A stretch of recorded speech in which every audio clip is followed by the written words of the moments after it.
Donc, passage d'un état fondamental à un état excité d'un atome. Donc, il faut savoir que un atome peut recevoir de l'énergie et dans ce cas-là, il reçoit de l'énergie, donc son énergie totale va augmenter et cette énergie est reçue généralement sous forme de lumière. Bon, bien sûr, quand il le reçoit, la lumière disparaît et il convertit cette énergie en énergie interne à lui-même et donc son niveau d'énergie va donc augmenter et c'est la même chose lorsque il perd de l'énergie, il va libérer une certaine énergie sous forme de lumière. Donc quand il reçoit de la lumière, il augmente en énergie et lorsqu'il baisse son énergie, il perd de la lumière. C'est assez logique puisque la lumière, c'est de l'énergie. Alors maintenant, on va voir. Donc quand ici, on représente généralement l'énergie d'un atome sous forme d'un axe vertical qui est sous forme d'énergie et on met les différents niveaux d'énergie de l'atome parce que un atome donné, il peut pas prendre n'importe quelle valeur d'énergie.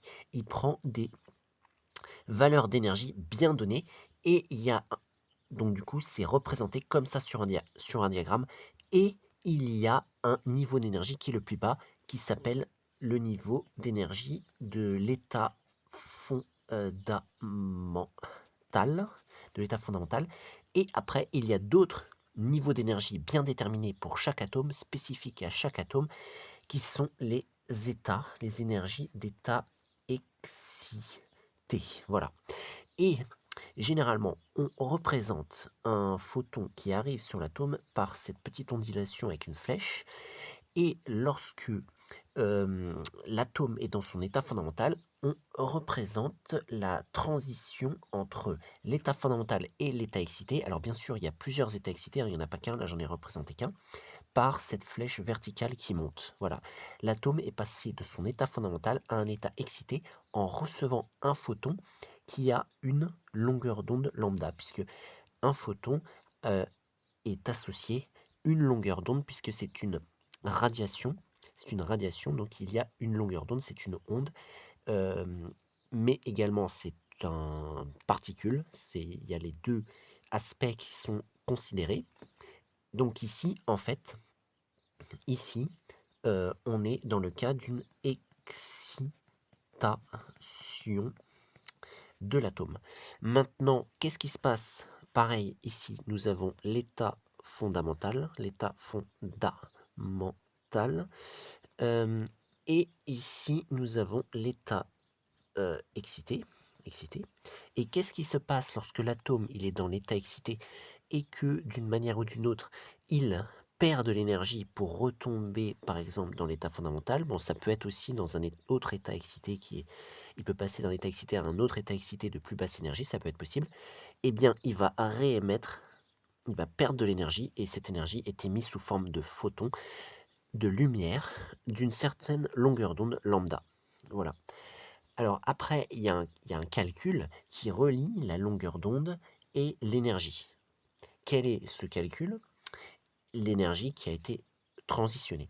Donc, comment on calcule l'énergie déjà qui a été soit gagnée par l'atome ici ou soit perdue par l'atome ici? Eh bien, le calcul, c'est de faire la différence entre les deux énergies. L'énergie finale moins l'énergie initiale, qu'on met en valeur absolue pour avoir une valeur positive. Et ici, c'est énergie finale moins énergie initiale. On peut faire aussi l'inverse, mais on met en valeur absolue. Comme ça, on a l'énergie qui a été gagnée ou qui a été perdue.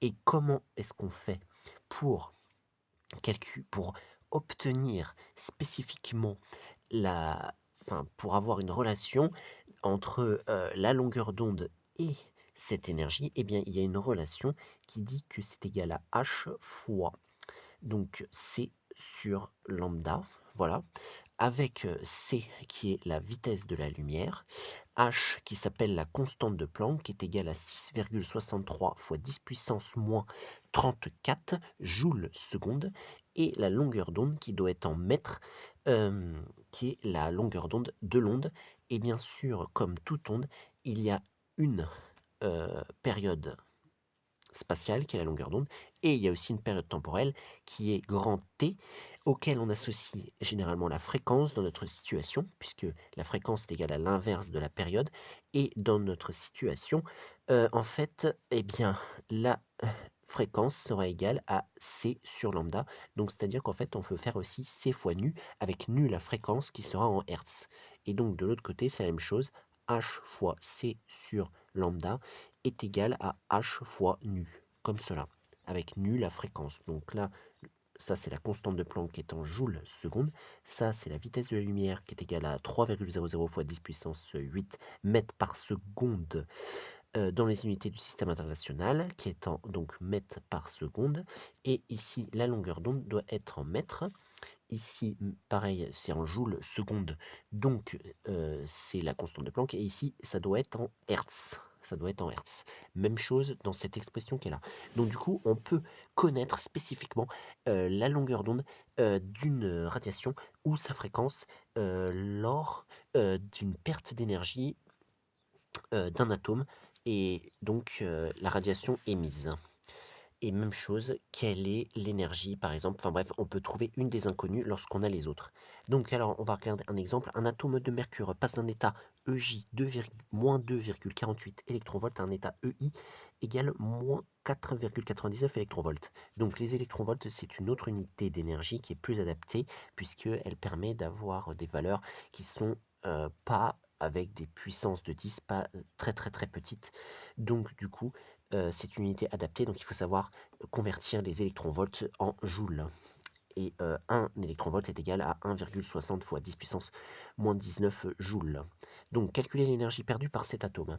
Bon, on va calculer l'énergie perdue, donc on fait la soustraction. Il est passé d'un état qui avait une énergie plus haute à un état à une énergie plus basse. Bon, ce sont des énergies qui ont des valeurs négatives. Généralement, c'est comme ça que l'on fait dans un atome, mais de toute façon, c'est relatif, hein. Donc du coup, on va faire EI moins EJ, ou on peut faire aussi l'inverse, hein.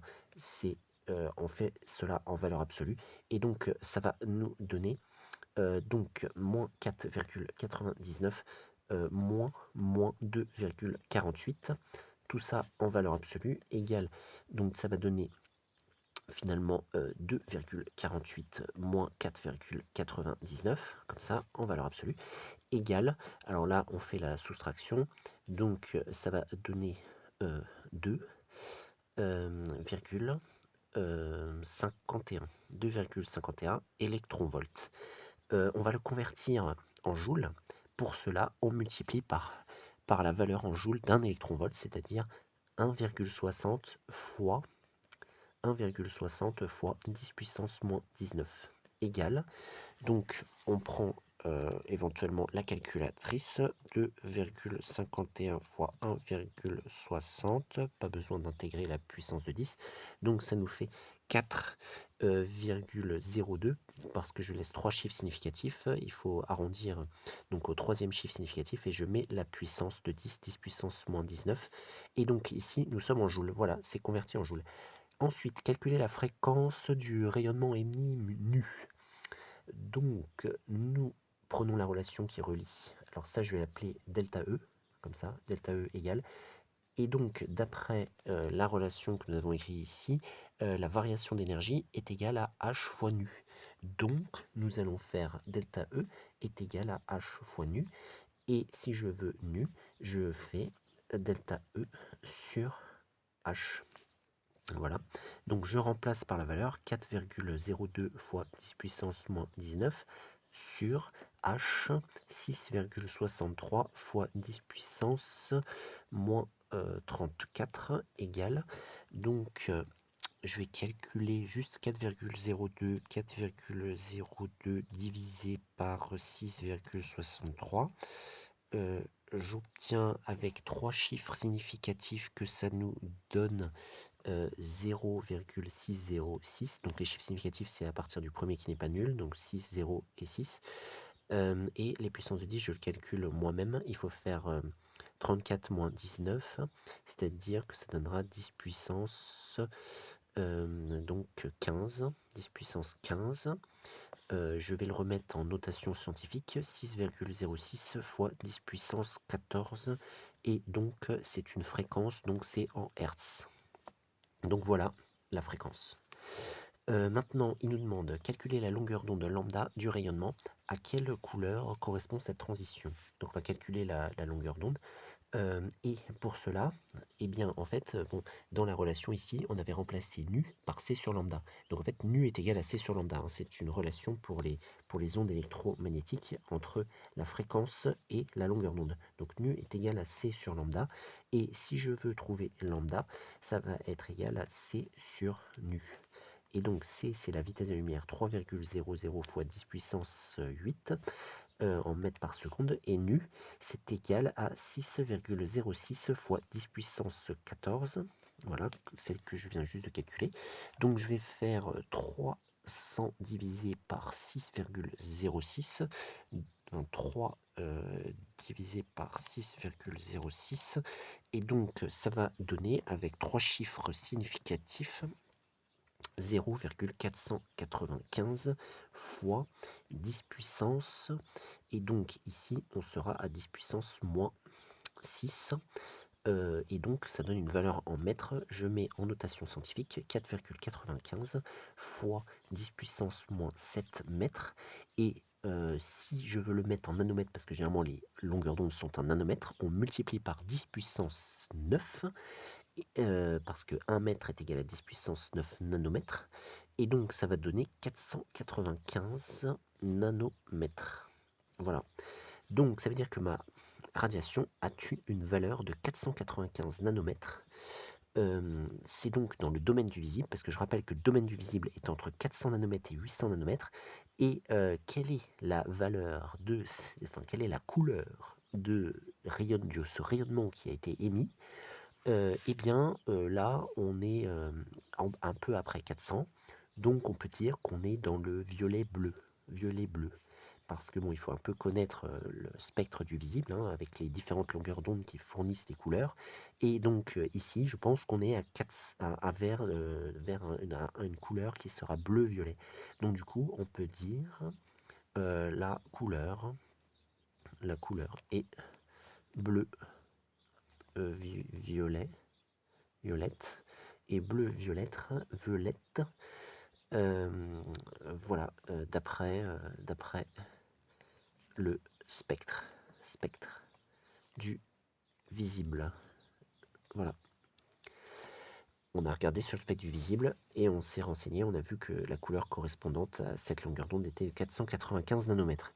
Donc voilà pour cette explication du passage de l'état fondamental à un état excité d'un atome, ou alors d'une transition d'un état à un autre état, d'énergie plus élevée ou d'énergie plus basse, en faisant intervenir des radiations électromagnétiques.